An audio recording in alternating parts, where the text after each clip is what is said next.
عملت النهاردة بقى البيتي فور زي المحلات واحلى كمان، دايب دوب كده وفي نفس الوقت ماسك نفسه. وزوقته بقى بالشكل اللي انتوا شايفينه ده، بالمربى والبندق والسوداني. وبالشوكولاتة لو انتي هتاكليه يعني قريب، يومين تلاتة كده اعمليه بالمربى. لكن لو هتسيبيه مثلا للعيد اعمليه بالشوكولاتة. انا عملت معظمه بالشوكولاتة، وسبت كده ايه طبق كده مثلا عملته بالمربى، يعني ناكله اليومين دول قبل العيد. لكن للعيد لازم يبقى بالشوكولاتة علشان في فترة وقت اسبوع ولا اسبوعين. فعلشان المربى بتخلي البيتيفورية كده ايه تحن كده وتطرى وبتبقى طعمها مش حلو. فانا عملت الصينيه دي بس كده بالمربى والباقي كله بالشوكولاته. بصوا بقى الجمال بقى، قعدت افنن كده بقى. حطيت فرماسيه وجوز هند، وضربت كده في الكبه بندق على سوداني، ويعني بقى طعمه تحفه مع الشوكولاته بقى فظيع. عايزه اوريكم بقى ان انت لو ما عندكيش ميزان زي كده، فالزبده بيبقى متقسم فيها كده كل 100 جرام لوحدها.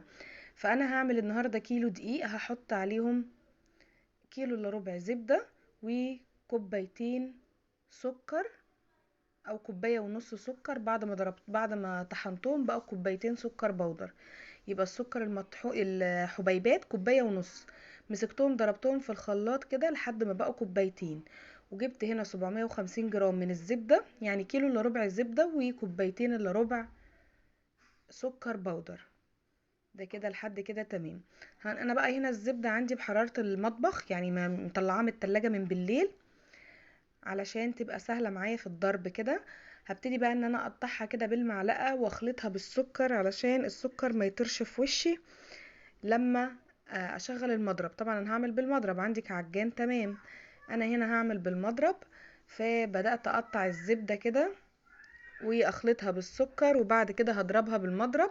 زي ما اتفقنا حطينا كيلو الا ربع من الزبدة، عليهم كوبايتين الا ربع من السكر البودر. هضرب بقى الكلام ده كله، السكر والزبدة هضربهم كويس قوي بالمضرب لحد ما يبقى عندي يعني العجينة كده عندي تبقى ايه، تبقى كريمي زي كريم شانتيه. يعني الزبدة والسكر لما يتضربوا مع بعض هنا كده لونهم اصفر، هقعد اضرب فيهم لحد ما لونهم يبقى ابيض كده زي الكريم شانتيه. واعمل يعني ليه كل ده؟ علشان اعمل للعجينة عرق. ودي شيء يعني حاجة مهمة قوي ان انت تعملي للعجينة عرق. عملتها بالشكل ده كده. وبعد كده بقى هنزل بكام بيضة، هنزل باربع بيضات كاملين، وصفار بيضة بس، واربع اكياس فانيليا. يبقى اربع بيضات كاملين وصفار بيضة. طبعا في ناس بتعمله بالصفار بس، لو عايزاه دايب قوي تمسكي كده البتفورية تتفرفت في ايدك، اعمليه كله بصفار بيض. لو عايزاه ناشف كده ومقرمش اعمليه بالبياض بس. لو عايزاه بقى وسط يعني في الذوبان وفي سنة قرمشة كده، يبقى تعمليه البيضة كاملة. انا عملت الوسط بقى، يعني عملت اربع بيضات كاملين وعملت صفار بيضة علشان يبقى دايب معايا.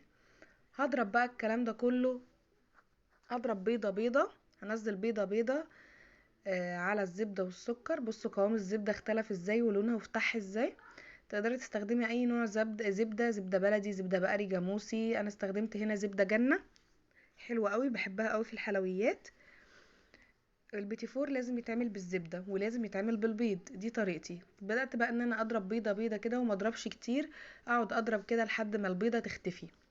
يعني ضربت اول بيضة اختفت، نزلت بالبيضة التانية برضو اختفت، هنزل ببيضة بيضة لحد ما اخلص الخمس بيضات الا بياض بيضة، يعني اربع بيضات وصفار بيضة علشان يديني القرمشة بقى ايه، وفي نفس الوقت يبقى دايب معايا. ضربت كده كل الكلام ده مع بعضه بالشكل ده، ونزلت بقى كده ايه بالبيضة اللي عليها الدور. هفضل كده استمر لحد ما اخلص الخمس بيضات. وبعد كده نقول تاني المكونات: كيلو الا ربع من الزبدة، يعني اربع كوبايات الا ربع زبدة. لو يعني بنقول كده بالكيلو وبالكوباية. اربع كوبايات الا ربع زبدة، احط عليهم كوبايتين الا ربع سكر بودر.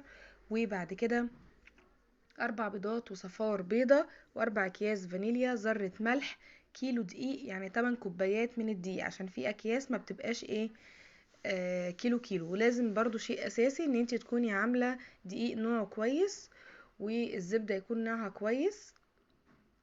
وما بحطش بيكنج باودر خالص على البيتي فور. وعايزة اقول لكم طعمه وهم كده، طعمه فظيع. بجد يعني ما كانوش مصدقين ان انا اللي عاملاه، بيقولوا ازاي عملتيه كده، من كتر ما هو ايه طعمه مختلف تماما واحلى كمان من الجاهز. قلتلك تقدري تعمليه بالمربى، بس لو هتاكليه يعني فتره قريبه، يعني مثلا لو ايه العيد جه مثلا تطلعي طبق كده انت اللي تزينيه وقتي كده تعمليه بايه بالمربى. لكن لو هتعمليه وتسيبيه مثلا يعني لسه اسبوعين على العيد، فانا عملته بالشوكولاته بقى عشان يقعد معايا اطول فتره ممكنه. هنا بقى انا الطريقه اللي انا جايبها لكم دي تنفع في المكبس او في مكنه البيتي فور، وتنفع في كيس الحلواني، وتنفع بالقمع. يعني بصوا يعني في مكونات تنفع في القمع بس، في الكيس بس، في المكبس بس، لا انا جايبه لكم طريقه تنفع في اي حاجه. عملت الشكل ده كده بالقمع، وحطيت معلقه كاكاو وحته زبده على حته كده من العجينه عشان اعملها بالشوكولاته. وعشان تعرفي ان العجينه اللي بالشوكولاته استوت ولا لا وما تتحرقش منك، هنحط جنبها 2 كده بالكريمه، 2 كده بالفانيليا، علشان آه تعرفي منهم استوت ولا لا.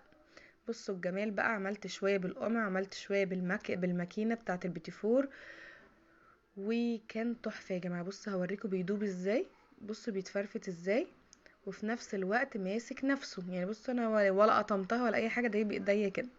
عملت اشكال كتيره، قلوب ونجوم والشكل ده، وبالقمع عملت شكل الورده. تشكليه زي ما انت عايزه. بصوا ما شاء الله، كيلو دقيق عمل لي الكميه الحلوه ديت. بعد ما يبرد خالص وينشف كده، لما بينشف بيتهوى بينشف، يعني ما بيبقاش طري، بيبقى طالع من الفرن طري سنه، بتسيبيه يتهوى بينشف. نبتدي بقى نزوقه. انا جبت فارماسيه، جبت جوز هند، ضربت في الكبه بندق على سوداني، وهنا المربى والفرماسيه. وجبت شوكولاته سيحتها على حمام بخار، بتحطي كده ميه في حله مثلا، وتحطي الشوكولاته في حله تانية جوه الحله الاولانيه. عملت ايه؟ طبعا مصورتلكوش التزيين كتير لان انا قعدت فتره حلوه كده زينه. لو انت عايزه ممكن تلزقي اتنين مع بعض تعمليه مجوز، ممكن تعمليه مفرد. بصوا كده، لزقت كده الاتنين مع بعض بالشوكولاته، وهنزلها بالشوكولاته تاني. وبعد كده بقى في الفارماسي، في جوز الهند، في البندق، في السوداني. بصوا اي حاجه تحفه، وحاجه انت عاملاها في البيت وطعمها احلى من الجاهز مليون مره، وحاجه انت كده ضامنه مكوناتها. بصوا بقى، هنا كنت بصور لكم بعد ما عملت كميه حلوه، يعني الكميه اللي انا وريتها لكم في اول الفيديو. يعني طريقه سهله وبسيطه ومضمونه، وانسي بقى اي طريقه عن البيتي فور واعمليه بالطريقه دي، هيطلع معاكي مظبوط بالشعره.